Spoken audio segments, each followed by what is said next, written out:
We talk often about the greatest failure of modern leadership is the failure to reflect. Well, that is in fact recovery, right? It's being able to review and reflect on the learning so that you can in fact be better the next game, if you will, or the next meeting or the next presentation. Hey, I'm Chris Steer, and you're listening to the Art and Science of Leadership podcast. So welcome. The show where we break down what it really takes to lead with care, clarity, and connection. This podcast is built around what we can learn from neuroscience, organizational data, lived experience, and timeless wisdom when it comes to the art and science of leadership, so that you can not only grow and learn, but also bring your teams and your organizations to a higher level. We're all about permanent beta, always learning and never done growing. Let's get into it. This is the Art and Science of Leadership podcast. I'm Chris Steer. I am joined by my leadership partner in crime, Amy Larkin, for another episode. And boy, we are ready to dig in today because this is a topic for everyone today that Amy and I have been kicking around for weeks now.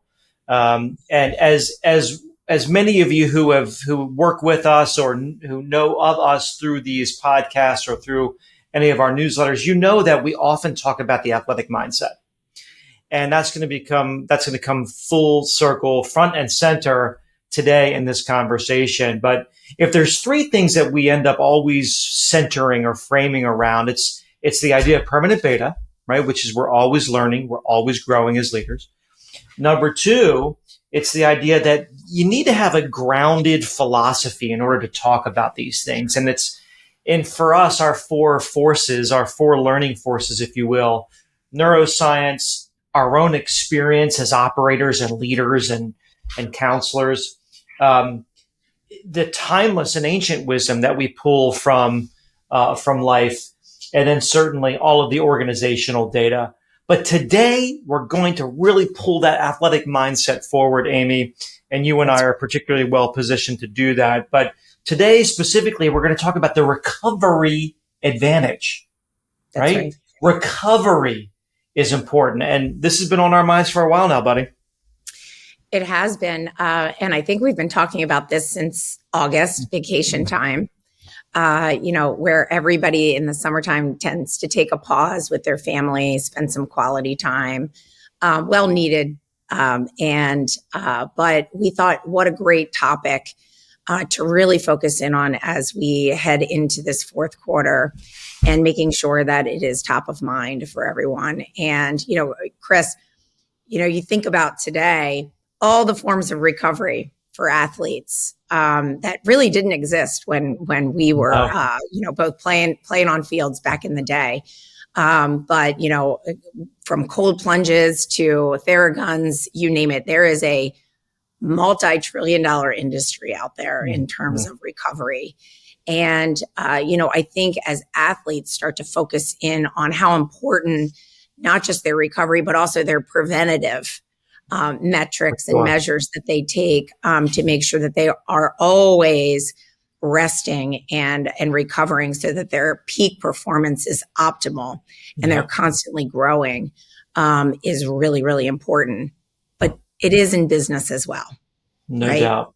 No. Well framed, my friend. Well framed. And I think that the metaphor of sports into the organizational context around recovery as an advantage for peak performance is so clear. It's so clear. Yes. And you and I have a few points that we want to make sure that we share today as it relates to the organizational context, but you nailed it. There is oftentimes it's sports, it's athletic, it's professional sports that really lead the way organizationally in terms of what we should be doing. And so let's pull this through, my friend. Let's pull this through into the organizational context, the leadership context, and even something that you've shared recently with me, Amy, is making sure that you're managing your team context. But it's so interesting when we talk about the power of recovery. And in the organizational context, the first thing that I think of is, are you actually reflecting? Are you using rest as a gift? right? That's We right. talk often about the greatest failure of modern leadership is a failure to reflect. Well, that is in fact recovery, right? It's being able to review and reflect on the learning so that you can in fact be better the next game, if you will, or the next meeting or the next presentation. So that's where my mind goes right away. How about for you? Yeah, I think, where my mind also goes, Chris, is that recovery is different for every leader that's Mm, out there, right? It's not a perfect little book that you're going to get and everyone's going to follow the same protocol, right? right. Just like an athlete, Right. right? Athletes are all very different. They pull different muscles. They need to work different muscle groups. It's going to look different for everyone. And so Right. you're absolutely right. It starts really with that self awareness, number one, Totally. Number and one. checking in with yourself. And, part of that is, um, making sure that you're being realistic with your own expectations that you're placing on yourself, right? Yeah. The days of working 80 to 90-hour weeks, are gone in the sense of that is not necessarily a positive thing to promote. Right. Not to say that when there's certain projects and certain times Sure. for excessive training that is not important, but that is not scalable, right? Right. It may last for a certain period of time, but what you will find as a leader is you become exhausted. Mm, You will start to become disengaged.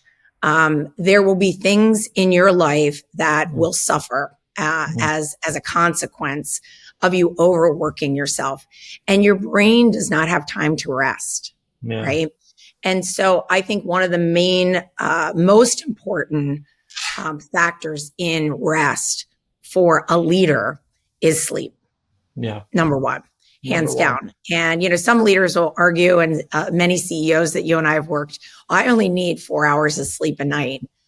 Well, that Yeah. might be the case because that's how you've programmed yourself, but Right. you really do need that downtime and that active recovery and sleep. Yeah, no doubt. No, what I'm thinking about in my mind's eye right now is this idea of the personal playbook. Like I Yeah. need my own as a leader, as a CEO, as an executive. I need to have my personal recovery playbook. What does that look like? It looks like that playbook. Number one includes sleep. Number two, it includes intake. It Yes. includes my reflection and review, which is a different kind of R&R, right? Right. Reflection Right. and review. This is the personal playbook. It has self-awareness, which you mentioned at the outset, critically important. That is the personal playbook, right? So Yes. are you giving yourself time to recover as a leader? Okay. Let's take it to the organizational context now, Amy, right? In terms of recovery as an advantage for peak performance, I would imagine like in our experiences, what I think about first and foremost is the fact that organizationally, we need to make sure that we are in in a rhythm or in a routine, our own playbook for the organization Yes. in terms of recovery. How does that manifest as well? I have a couple ideas, but love to hear your thoughts. How does recovery manifest in the organizational context that you've seen? I think it is a reflection of the leader, Mm-hmm. right? And you you can't expect your team to rest and recover if they're watching bad practices in Right. terms of what you're doing, Right. right? And look, I am guilty of not setting enough boundaries in Mm, early in my career, and I don't think I was a great leader in the sense of my team was watching me and they were trying to emulate many of the practices that I was doing, and it was not a healthy mm, necessarily strategy for me as a leader. I used to pride myself on being able to be like a thoroughbred, right, and mm-hmm. just go go go go go, and I lasted a really, really long time, Chris. But Yeah. eventually, it will catch up to you. And I think that strong work ethic, that deep passion. Leaders have to understand that the teams that they're building Yeah. Don't necessarily have that innate ability to put their own boundaries in place. So they're going to Right. keep pushing. They're going to keep grinding. They're going to keep working, which you want that high performance mentality. You want the teammate that wants to win every day, Yeah. but you can't burn them out. You Right. can't burn them out. And so Right. as a leader, you really need to understand and know what to look for when you are crossing those lines with your Yeah. team and you're not necessarily taking care of your team. Right. Yeah. There is you cannot scale that. You can't scale what we call high performer syndrome Yes. when you think you can do it all. So you do it all. That's not smart growth. Yes. That's not smart growth. I don't, you can look at mountains of data from neuroscience, modern psychology. You can look at it from any of the large reporting that comes out of HBR or Deloitte or McKinsey. The same thing is true. You cannot, even as the executive leader, you cannot set that standard for yourself over the long haul. Right? We're not getting the best of you at that point. You're not able to focus on the vital few if you are spinning into this place of just deficit because you're not following your Right. playbook. So I hear Right. you loud and clear. It's like you got to be mindful of your team too. You got to be watching your team. So therefore, what's the playbook? The playbook should include rhythms and routines and rituals where you have these moments built into Sure. your cadence as an organization where you are resting, you're Yes. recovering because you get bigger, faster, stronger when you recover. Yes. Right? And so are we doing that around strategic planning? Are we doing that just around culture and trust building? Or what are we doing to incorporate those practices into the organizational playbook? And I think that's an important aspect that we need to ensure that message is getting out. I know with our clients, we definitely build that into our recommendations. Are you using time to recover? Right? Because when you Yes. stop doing that, you stop innovating, you stop critical thinking, then you're just grinding. And no organization, whether that's an athletic organization or in manufacturing or technology or whatever it is going to grind to a halt. That's right. That's right. What I think about, Chris, when you say that is energy, Mm-hmm. right? Tracking your own personal energy Yeah. and also watching your team. Because that's one of the number one signs that a teammate could be hitting a wall, right? Mm-hmm. Disengagement, low energy, high fatigue, just starting to have a little bit of negativity surrounding, different projects and things that normally that person was like the go-getter, the leader Yeah. on the team. And then all of a sudden, there's been a shift. Mm-hmm. And so check in with yourself, with your own energy as a leader, but also be aware of the signs to look for within each individual teammate that you're overseeing and that you're ultimately responsible for. You know, disengaged and burnt out teammates won't necessarily quit, right? Mm-hmm. They learn to kind of hide. Mm-hmm. And so, but ultimately, the performance of the brand, the company, the team will suffer. And sometimes it takes a little longer to figure that out. And so, how can you do that? You can really be checking in with your employees, with your teammates. Yeah. Get to know them, really understand what's going on with them in life, Right. and that also fosters an incredible culture, right? Right. That builds trust, and your teammates then want to be accountable. They want to perform for you, and they'll open up when they do need just some extra time or a day off, or they're feeling overwhelmed because too many things have been put on their plate, Right. and they can't figure out how to prioritize. Right? Yeah. It's just one full circle. That Yeah. if it starts going the wrong way and you don't catch it, Sure. it can lead to not hitting those goals for the year. No question. It's especially bad, as you mentioned, if people are hiding. That's actually worse. Yeah. That's worse. That's worse than them quitting. People who are disengaged. And so that energy, the energy, what are we talking about here, right? Energy is defined as the ability to do work. Yes. And that's what we're designed for. And so that monitoring that energy is really good. I'm thinking about like Aura rings or Whoop or all Yes. these different wearables, right? And it's like, what if we had the team wearable? What does that look like, right? What would that be? What would that device measure, right? That's So right. we've talked about playbooks and we've talked about like measurement devices of energy, but that's what you have to be mindful of. Because if you're not using time to recover, you're going to miss the nuggets. You're going to miss the great ideas.